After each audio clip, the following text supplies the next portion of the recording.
Thank you, Michaela. Just one comment. We need to design a new lapel pin, too. Yes, of course. People have been asking me about the lapel pin the last couple of weeks. Something to do to keep that going. I guess I'll say before my comments that it has been a great celebration. And just because our official year, 2014, ended does not mean we have to stop doing what we've been doing this past year. And we can continue the celebrations, continue to publicize the benefits of crystallography, continue the outreach efforts. There's no reason we have to stop just because our year has ended. And I could not express the words that we owe to Michaela for all the work that he has done, but we'll find a way to do that later. I wanted to make a few comments at the end of this. There were a lot of references to the IUCr during this, which is appropriate. First, I just want to say that the IUCr is not an intergovernmental agency, as it was sort of implied a couple times during this meeting. We are not NIH or NSF. We do not have government funding. We are basically your union. And those of us at the front here represent 5 of the 9 elected members of the executive committee. And we are your servants. With respect to the wonderful things that the IUCr does, you heard about all the publications and free this, free that. And you say, well, how can that be? Where do they get their money? Well, it's primarily through the subscriptions. And the way the subscriptions remain valuable is if you publish your great science in our journals, so they remain a valuable thing to have in the consortium on the subscriptions. So that's just a plug. Now, getting back to the union, we want to be your representative. We want to be inclusive. We want you to participate in the World Directory. We want you to, when you have a viable crystallography community in your country, to contact us. We'll try to contact you about ways that you could apply for membership in the union. One of the things I think we can do to help some of the countries we heard about here is to help facilitate that in 2017 that you become a full player in the union. I understand there are membership dues associated with this. That should not be a burden to joining the union. That's a very small fraction of our budget, and maybe the executive will take a look at what the membership fees really should be for joining the union. Now, having said that, I have a couple of comments I want to make. One is that the executive committee has to make decisions about the budget. And I said in my opening remarks that the executive committee made a decision to allocate a fair amount of money of its reserve funds to fund the International Year of Crystallography. And it would be great if we could just assume that what's happened the last year and a half is going to be the new norm. But in fact, a lot of what was done in the last year and a half came from reserve funds. And so the only way we can keep that going is to raise additional revenues, look for new sources of funds, and look for partnerships that we can stretch the dollars that we have. And so that's what we're going to try to do. The second comment I want to make is that Africa has been a priority of the IUCr for many years. You've heard about the African Initiative. That will continue. We have pledged $35,000 in continuing support. We helped facilitate the IYCr grant that provided another €30,000. All of these things are to help the region. Of course, we have the $180,000 that we use for travel awards. All of your people in conferences can access those funds. We have the new legacy fund that we'll have oversight of to make sure that those funds get used appropriately, and I'm sure Africa will get a fair share of those monies. We've also heard ideas here about fellowship programs, mentorship programs, doctoral programs, other travel. Those are things that we'll have to prioritize and see what in fact we're going to be able to fund. And I would encourage you to talk amongst yourselves. You have a steering committee for a future African Crystallographic Association. Maybe you can collaborate in that way and have a unified voice as to how you want to express your priorities. And then lastly, I just want to say there are things that don't cost a lot of money that the IUCr can do. And one of those would be, I think, to try to address the visa issue. And that's an example where the union has some weight as a union.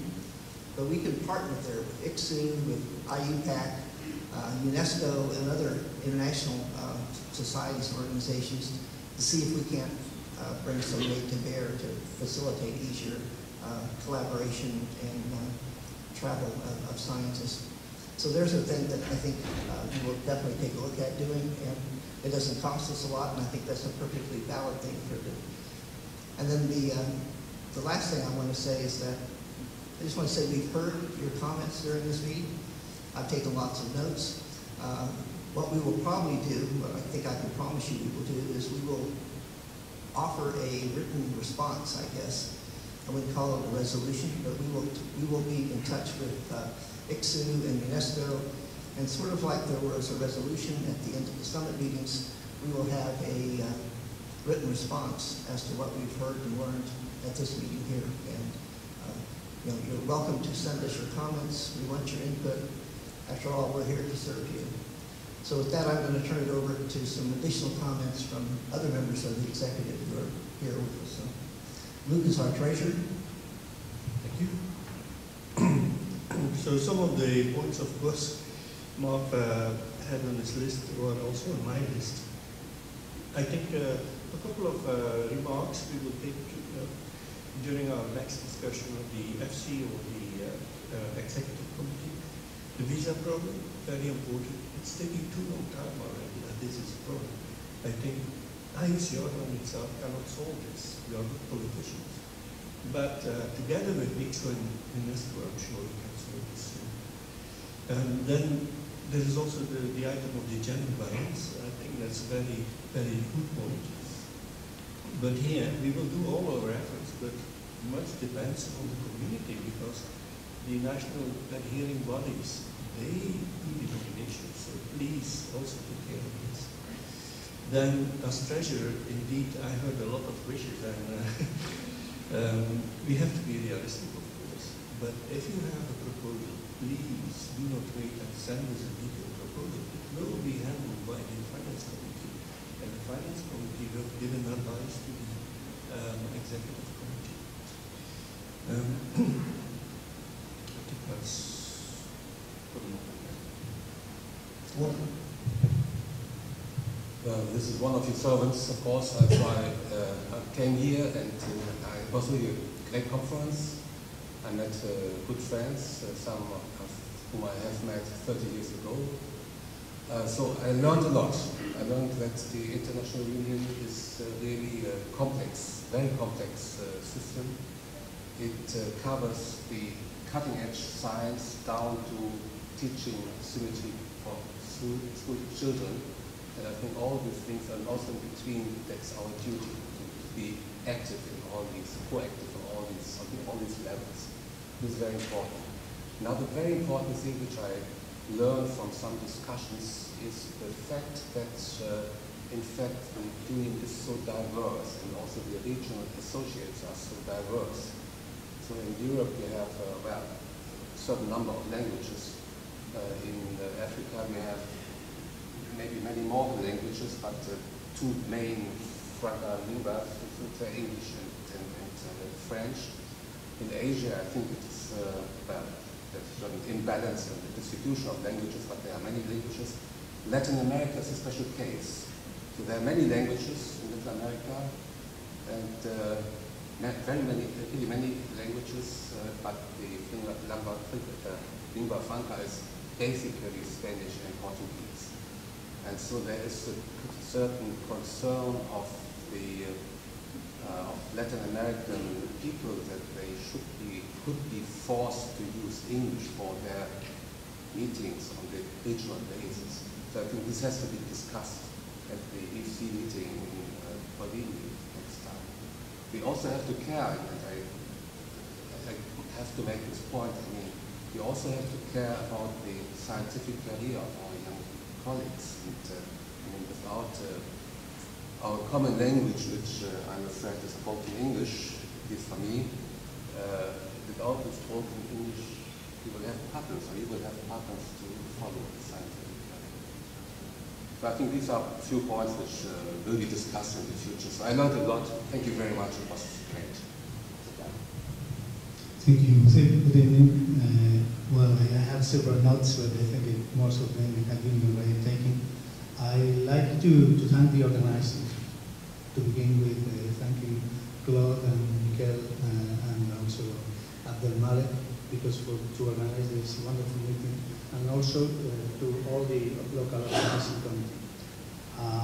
I think I have to thank also all the people present, all your contributions.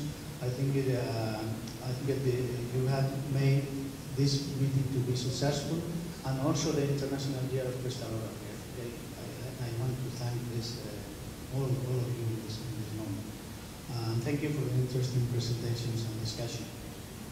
It has been one really exciting year, and I hope the year of crystallography never ends. So we may continue forever in the International Year of Crystallography. This is my hope. So I think we are doing something very important for the next generations. So that if we work and keep joining the International Union of Crystallography, we will give a better union for the future.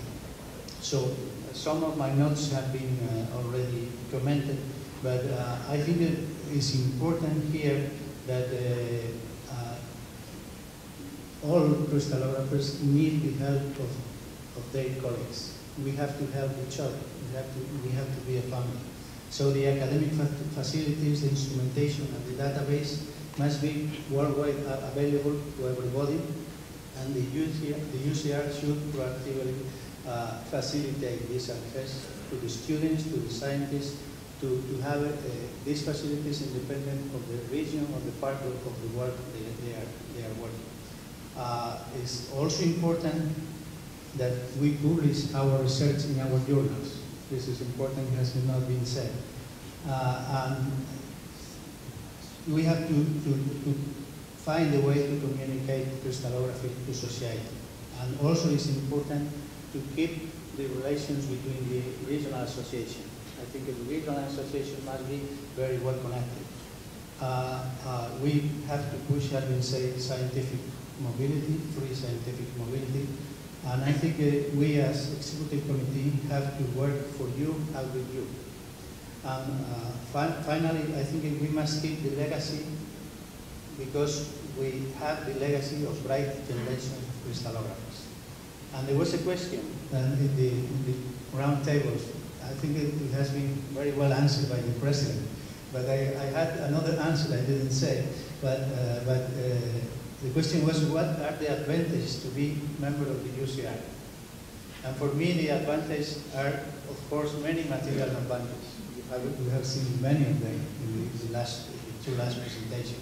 But I think my reason is because I love crystallography.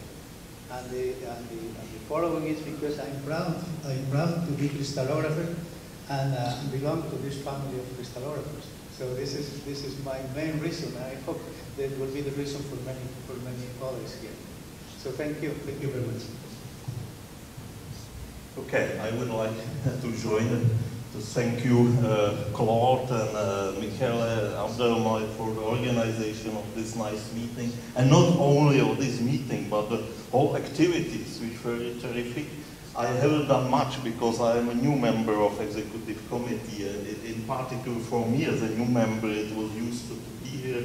I was more listening and learning what has been done, in particular for Africa and South America and Asia and so on. I had a chance to take part in one open lab in Izmir, and it was really great. So I fully support the continuation of these activities. It was very, very important. But there are also other problems, and I found not just in program, but also in discussions here with some people. And I just put some of them. For example, what is important not also for Europe and United States, and was mentioned by Gilberto yesterday, this is position of crystallography in education system, which is quite difficult thing, I think. Other very important points that he mentioned at the ACA presentation, that means that we should go And this is not just for year of crystallography, it's for future to other communities, in particular physicists, biologists and chemists. And also to work with teachers. It is my experience, and I think it should be done more with secondary school teachers. Of course, we cannot do it as a union, but we should stimulate it. And it is a very efficient way, because these teachers transmit all the knowledge and everything to many students. So it is very important. But what we can do, and it has been mentioned several times today, to provide resources. And these resources should be well structured. This should be on different levels, and even in local languages probably, because for these people it is necessary, because they are really looking for that. So, and for example, to go to in many universities there are a department of education, so the people are teaching teachers how to teach students, and they are also looking for some good resources. So it has been mentioned by Mark today how it's necessary. Not just one thing is to have tools for playing with symmetry, and it's very nice, but also to have selected very attractive experiments in a very simple language, just to show what is crystallography good for. This is very important. Example, what was in opening ceremony, I used it several times, always was people were interested, experiment in Mars, yeah, it was in space, it's very attractive, one point, and many pharmacy and so on. And just at the end, some other points which I had heard in discussion: improve coordination between commissions of international union and special interest groups, for example, ECA or other regional association, which is, in some cases, is working well, in some not. And other, it may be better work with national committees of crystallography. So these are more tasks for us, and I thank you. Also. I think we need to turn the mic back to Michaela.